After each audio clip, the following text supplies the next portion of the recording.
বৈষম্য বিরোধী ছাত্র আন্দোলনের সমন্বয়ক সার্জিস আলম ভাইকে।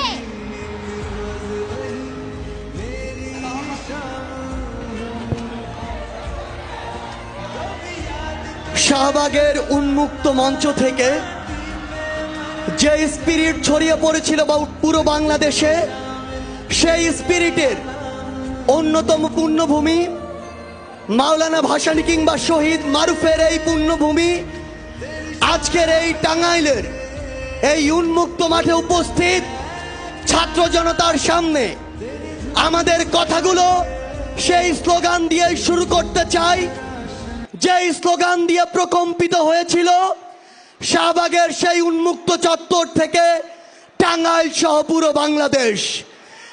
আমাদের সবাইকে একসাথে গলা মেলাতে হবে।